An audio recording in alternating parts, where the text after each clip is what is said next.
SIT गठित हुई थी तो माननीय फडणवीस साहब से भी पूछा जाएगा अदालत में कि 2022 दिसंबर में आपने एसआईटी गठित करने की घोषणा की, 12 महीने क्यों लग गए एसआईटी के ऑफिसर्स के नाम डिक्लेयर करने में कि कौन है एसआईटी, इसके नाम बताने में 12 महीने लग गए माननीय फडणवीस साहब को।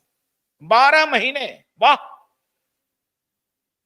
और तब भी आप होम मिनिस्टर थे, तब लोकसभा के चुनाव का इंतजार था, तब विधानसभा के चुनाव का इंतजार था कि कहीं ये बूमरैंग ना हो जाए, बाला साहब ठाकरे के पोते को जेल भेजना है, पूरा महाराष्ट्र उबल जाएगा।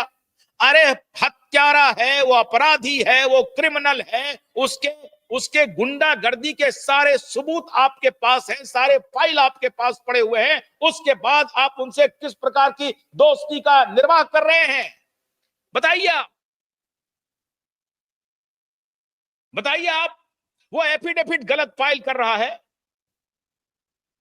और ये मैं नहीं कह रहा हूं, आपके नेता कह रहे हैं, आपके पूर्व कैबिनेट मिनिस्टर कह रहे हैं, आपके पार्टी के एमएलए ने on the floor of the house कहा है कि वो रेपिस्ट है, वो हत्यारा है, उसकी इंक्वायरी कीजिए, उसको जेल में भेजिए।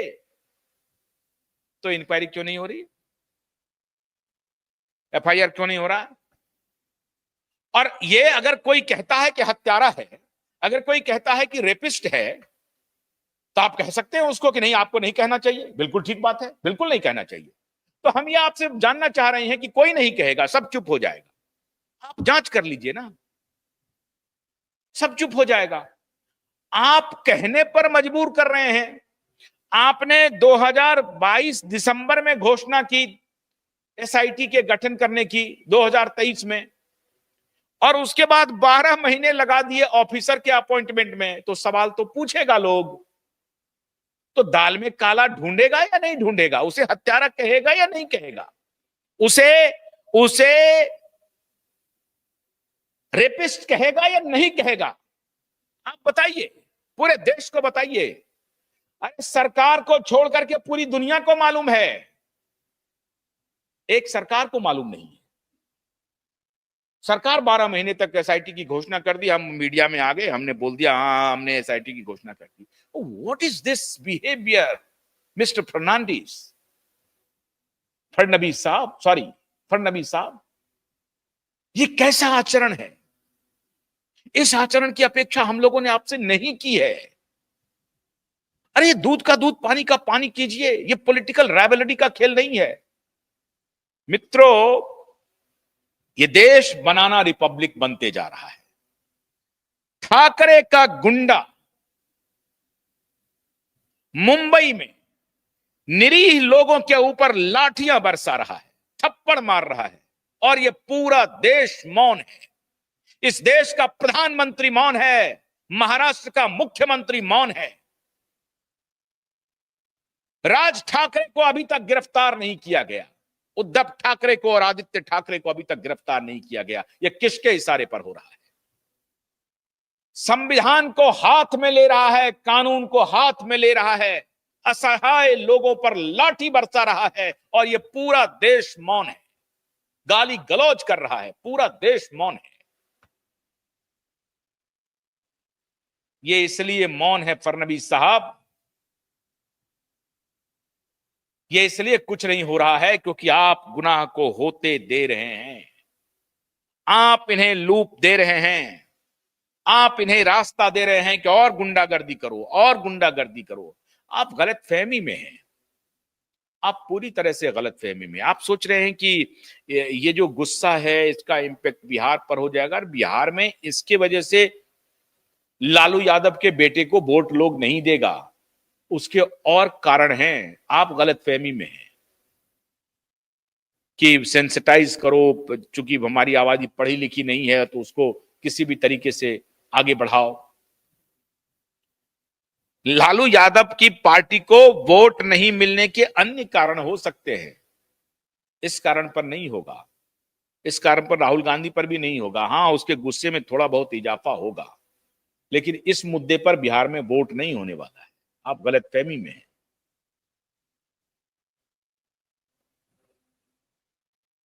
अब जब लाइव हियरिंग होगी तो आपके पब्लिक प्रोसिक्यूटर क्या जवाब देंगे?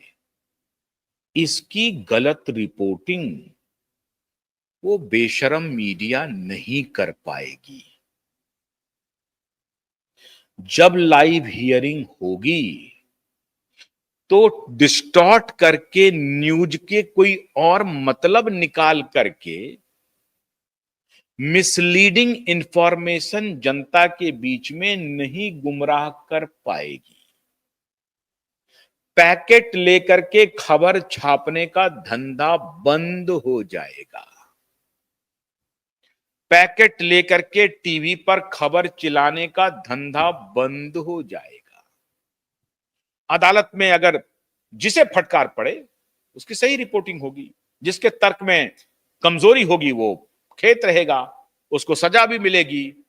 अगर गलत आरोप लगा रहा है तो उसके खिलाफ भी होगी, मैं लगा रहा हूं तो मेरे खिलाफ भी होगी। मैं तो सजा भुगतने के लिए भी तैयार बैठा हूं, हमें कोई दिक्कत नहीं है। अगर मैं गलत आरोप लगा रहा हूं, अगर मैं अनर्गल बात बोल रहा हूं, अगर मैं गलत बात बोल रहा हूं, किसी को अगर हत्यारा बोल रहा हूं, उसके लिए आधार कौन दे रहा है? आप दे रहे हैं, मैं नहीं। आपके मंत्री दे रहे हैं, मैं नहीं। आपके पूर्व मंत्री दे रहे हैं, कैबिनेट मिनिस्टर बोल रहे हैं, आपके सम्मानित एमएलए बोल रहे हैं, विधायक बोल रहे हैं, मैं नहीं। और कितने लोग बोलेंगे? मित्रों, सुप्रीम कोर्ट ने आखिरी कील ठोक दिया है इन रणनीतिकारों के कॉफिन में। इनकी तैयारी थी कि अदालत में इसको गुमराह करेंगे, अदालत को कुछ से कुछ फैक्ट लिख देंगे, 28 बरस अपना उम्र लिख देंगे, हम एमएलए नहीं हैं, ये छिपा लेंगे, और इस पर जो कुछ भी अदालत कहेगी उसका इधर न्यूज कुछ और छपवा देंगे, ब्रॉडकास्ट कुछ और करवा देंगे, और यही मिसलीडिंग करने का हमारा धंधा जो पिछले 5 साल से चल रहा है, इसको आगे भी कैरी ऑन करेंगे। मैंने कहा सुदर्शन चक्र चला और कहा कि इस आइडिया का कत्लेआम होना चाहिए, इस विचार का कत्लेआम होना चाहिए, जड़ से कत्लेआम होना चाहिए। तो जड़ से ही इस आइडिया का कत्लेआम माननीय चीफ जस्टिस ने कर दिया और कहा कि लाइव होगी हियरिंग। अब वो सारे बेशर्म, मैं पत्रकार नहीं, ऑर्गेनाइजेशन की बात कह रहा हूं, बेशर्मी करता है पत्रकार बेचारे, उनको जो कहता है वो करते हैं, उनकी मजबूरी है। हाँ, कुछ पत्रकार ऐसे होने चाहिए